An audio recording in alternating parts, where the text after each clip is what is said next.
Yo, what's good, YouTube? Welcome back to the channel. Welcome back to another reaction video. We got the best active non-first round picks at every position in the NFL right now. Hey, bro. And also prayers goes out to Jacoby Jones' family, bro. I just woke up to that news, bro. That shit really hurt me, bro. You know what I'm saying? As a Baltimore Ravens fan, like, without him, we wouldn't have won the Super Bowl. Like, let's be realistic, bro. Without him, we wouldn't have won that Super Bowl in that 2012 season. This nigga was only 40 years old, and like the only news that I've known so far is that he died in his sleep. No other news have came out about it. But prayers goes out to his family, bro. But let's go ahead and check this out. If you had to build up the best possible NFL team for active players who weren't first-round picks, what would it look like? This is the young man that's Prescott. Oh, damn, he was drafted in the 4th round.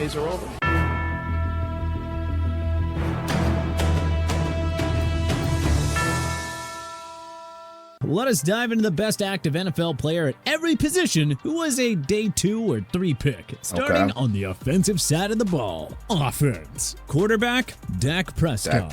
Nobody really said much when the Dallas Cowboys used a 4th round pick, 135th overall on Mississippi State. Honestly, I would replace Dak with Brock Purdy. You know what I'm saying? Because Dak has been in the league longer than Brock Purdy, and Brock Purdy has already made it to an NFC championship game, something that Dak has not done yet, and Brock has also made it to a Super Bowl, also something that Dak has not done yet. So I would actually replace Brock Purdy. Veteran and Pro Bowler and Tony Romo behind center Dak Prescott with Brock Purdy. When Romo suffered a compression fracture in his back during a preseason game, the Cowboys had no choice but to turn to Prescott. Fortunately for America's team, Dak was more than up for the challenge. Prescott led the Cowboys to 13 wins in the NFC's top seed in his 2016 rookie year, though they wound up falling to Aaron Rodgers' Green Bay Packers. Fast forward to 2024, and Prescott is a 3-time Pro Bowler who led the Cowboys to 4 NFC East Division crowns and 1 wildcard berth. And hey, this dude absolutely crushed Tom Brady's Tampa Bay Buccaneers in the GOAT's final NFL game, so that's gotta count for something. Prescott's tenure in Dallas has been largely defined by a lack of postseason success.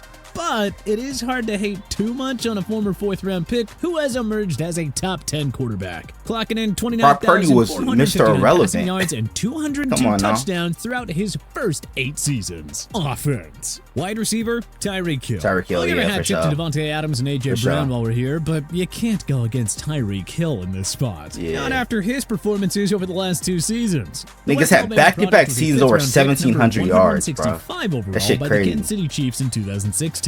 And the rest, as they say, is history. Hill has earned a Pro Bowl selection in each of his 8 NFL campaigns, along with 5 first-team All-Pro selections. The future Hall of Fame player played a vital role in Patrick Mahomes' development, helping Kansas City to 4 AFC Championship games, 2 Super Bowl appearances, and a victory in Super Bowl 54. And just when you thought his split from Mahomes would mark the end of Hill's prime years, he just goes and has his 2 best statistical seasons by hitting 119 receptions and over 1,700 yards receiving in 2022 and 2023. Hill's 1,799 receiving yards and 13 touchdowns led the NFL in 2023. Working alongside Tua Tagovailoa and fellow speedster Jalen Waddle, the Miami Dolphins offense has been the NFL's ultimate fireworks-filled offensive unit. With a Super Bowl ring and a spot in Canton already assured, anything Hill accomplishes from here on out is just gravy. Offense. Tight end, Travis Kelce. This was a slam when was he drafted? Since Kelce is just the best tight end in the NFL anyway. Hindsight is 2020, but it remains absolutely stunning that Kelce was a 3rd round pick, 63rd overall by the Chiefs back in 2013.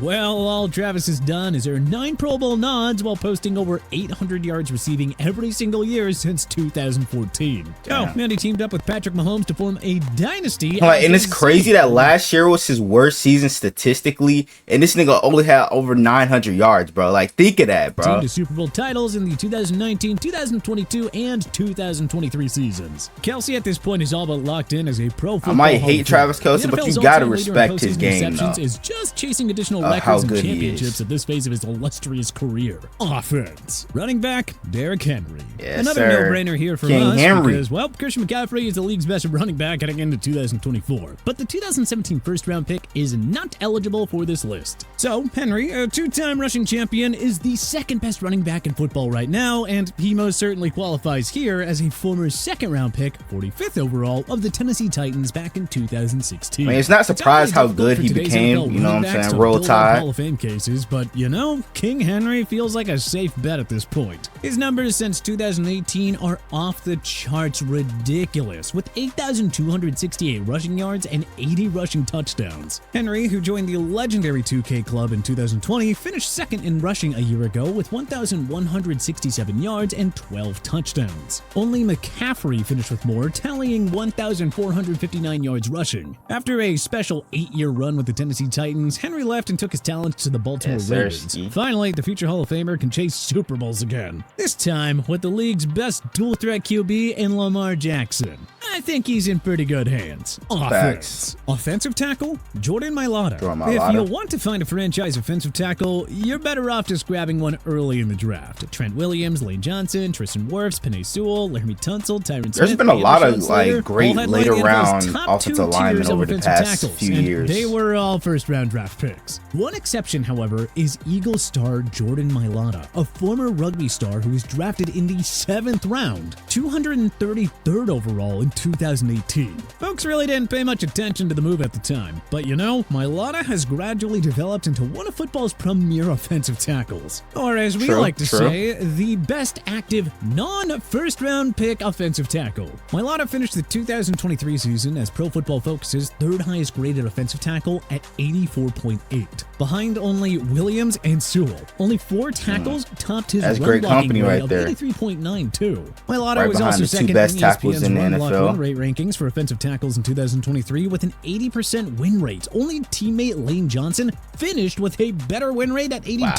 Wow. The penalties will need to be cleaned up as PFF has him down for 15 infractions over the last 2 years. Damn. But he is as good as it gets in run blocking and keeps improving as a pass blocker. With Jason Kelce now gone, it's time to put some more respect on Mailata's name on that Philadelphia offensive line. Offense. Center, Creed Humphrey. Yeah. Jason Kelce's retirement. I mean, it's a bit of a argument of who's the best center in the NFL right now between Creed Humphrey and Tyler Linderbaum. Bias he goes into it with me by saying Tyler Linderbaum, but 2018 you know, first-round pick Frank Ragnow has a legitimate case at being the league's #1 center over Creed I forgot about Frank Ragnow. My Humphrey was not a first-round pick. But I'll take Tyler Linderbaum any day of the week, nigga. Damn, bro, this fucking that angle is crazy. So he gets bro, I know Mahomes was in fucking pain. The spot by Holy default. shit. The Chiefs O-line underwent a giant makeover after being humiliated in the Super Bowl 55 loss to the Tampa Bay Buccaneers. That included the additions of Orlando Brown Jr. and Joe Thuney, but perhaps the more important Orlando Brown is washed now. The Humphrey selection at number 63 overall. He was never elite to begin with, though. Super Bowl championship winning it was seasons. just pretty Humphrey good. Is the NFL's most part of my well-rounded Ravens center. He is a machine in the run blocking game, but is practically unstoppable in pass blocking. Humphrey allowed just 1 sack in the 2021 season and 0 in 2022 before seeing that number increase to 4 in 2023.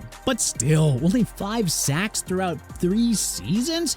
Hell really yeah, good. we ain't complaining. Also, ESPN had Humphrey graded as their number 2 interior offensive line and pass block win rate at 98%. Only teammate Joe Thuney finished better with a near perfect 99 pass block win rate. Offense. Guard, Joe Thuney. Hey, look, another Kansas City Chiefs star. Quite frankly, bro, there's 3 just Kansas City no Chiefs in this The video. only guards who you could argue are better than Thuney are Zach Martin, Chris Lindstrom, and Quentin Nelson, all former first-round picks. Yeah. Thuney was a third-round pick of the New England Patriots at number 78 overall in 2016. He helped the Pats to Super Bowl championships in the 2016 and 2018 seasons, before eventually leaving for greener pastures in 2020 free agency. Thuney then signed a mammoth 5-year deal with the Chiefs worth $80 million. And the Chiefs O-line has been practically unbeatable ever since. Like Creed Humphrey, Thuney has played a massive role in the Chiefs' dynastic run. The 4-time Super Bowl champion earned his first career first-team All-Pro nod in 2023. Thuney has only allowed 4 sacks since joining Kansas City, and as we just noted,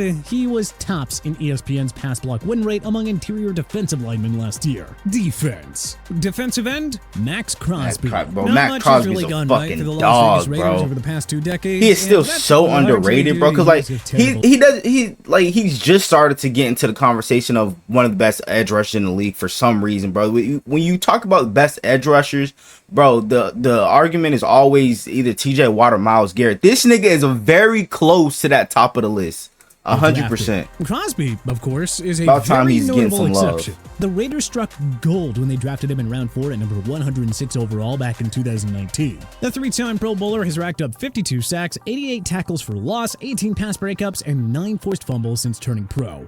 In that 5-year period, only 4 players have had more sacks than Crosby. Defense. Defensive tackle, Chris Jones? Yeah. Ha! And you I thought knew we this. were done with Kansas City Chiefs entries. Look, there's a reason that they're currently forming a dynasty. Aaron Donald's retirement leaves zero debate about the best defensive tackle in football right now. The 5-time Pro Bowler has been the backbone of a Kansas City Chiefs defense that has won 3 of the last 5 Super Bowls. The hulking 6'6" giant has racked up 67 sacks since his 2018 breakout year, 4th most among all NFLers. If Jones retired right now, he'd be a first ballot Hall of Famer. Yeah, not too bad for a guy who was the 37th overall pick back in 2016. Defense. Off-ball linebacker, Fred Warner. The San Francisco 49ers struck second best gold. linebacker in the We league talked behind about their Roquan team Smith. name when they drafted Warner in the 3rd round at number 70 overall. Warner and Nick Bosa have formed one of the best defensive duos in all of football, guiding the 49ers to 4 NFC Championship game appearances and 2 trips to the Super Bowl. Warner is already a 3-time Pro Bowler and 3-time first-team All-Pro, who's on a Hall of Fame trajectory of his own. Defense. Outside linebacker, Matthew Judon. It's hard to go against New England Hey, bro, you Patriots need to star come back Matthew to Baltimore. Judon. He's yet another proud member of the 2016 We need to make that NFL trade draft class happen. who has achieved superstardom despite being a non-first-round pick. The Baltimore Ravens selected Judon in the 5th round at number 146 overall. And the Grand Valley State product has recorded 7+ sacks in 5 of his first 8 NFL seasons, including a career-high 15.5 in the 2022 season. Since Judon joined the Patriots in 2021, only 9 players have tallied more sacks than his total of 32. Defense. Cornerback, Jalen Johnson. This entry will come as He's a got that surprise fat to some, contract but this Johnson offseason, was too. absolutely lights out for the Chicago Bears in 2023. And again, keep in mind that the vast majority of top-tier NFL quarterbacks today were day 1 picks. Johnson was the number 50 pick of the Bears in 2020. After 3 up-and-down seasons, though, he finally put it all together with a 2023 breakout year. Yeah. Johnson had 4 interceptions and 10 pass You know, hey, breakups. He finished whenever 2023 players are playing on a contract year, that's when they're at their best, bro. Cause they trying to get that huge as contract, PFF's nigga. number 2 corner Trying to behind get only that Ahmad bag. Sauce Gardner, finishing with an insane coverage grade. That's why I of expect Tua to take a 91.0. bigger The Bears jump awarded this year. Johnson with a lucrative 4-year contract extension worth $76 million. Based on his career year in 2023, that feels like a move that'll be worth every single penny in the Windy City. Defense. Free safety, Jesse Bates III. Bates had a roller coaster of a 5-year run with the Cincinnati Bengals. Easily top 3, His top career 5 year with safety in the Atlanta league for Falcons sure. in 2023 is what landed him in this spot. The number 54 pick of the 2018 NFL Draft earned his second career second-team All-Pro nod in 2023, as well as his first Pro Bowl selection. In year 1 with Atlanta, Bates recorded 6 interceptions, 11 pass breakups, and 3 forced fumbles. As well, Bates finished with a 90.2 coverage grade at PFF, second best among safeties. Defense. Strong safety, Talanoa Hufanga. The 49ers hit the jackpot again with a late-round pick, selecting USC safety Talanoa Hufanga in round 5 at number 180 overall in 2021. Hufanga broke out in 2022 with 4 interceptions, 9 pass Hope he can breakups, stay healthy and this 2 year. forced fumbles in I think he round tore 2 his first-team All-Pro and Achilles or Pro Bowl ACL runs. last year. Unfortunately, Hufanga's excellent 2023 season ended abruptly when he suffered a torn ACL. Yeah. 49ers defense just was not the same after Hufanga's injury, and you just can't help but wonder if his presence would have been the difference maker in the Super Bowl 58 overtime loss Probably. to the Kansas City Chiefs. Ah well, that's all in the past now. The bottom line is that the 49ers have the league's best strong safety. Just, as we all predicted when they used a 5th-round pick on him 3 years ago. But hey, what changes would you make to our list of the best I mean, the active only non-first-round change I would make is replacing Dak with Brock Purdy, bro. Because it's pretty obvious that Brock Purdy has had a better career than Dak already so far, because Dak has never made it to an NFC Championship game or a Super Bowl. But that's just me. I want to know what you guys think down in the comments below. Hope you guys enjoy everything. If you guys like, comment, subscribe to the channel if you're new. Turn on post notification, notify whenever I drop another banger video. We're on the road to 300 subs. I'm going to get there for more banger NFL content like this. So without further ado, I'm out. Gang!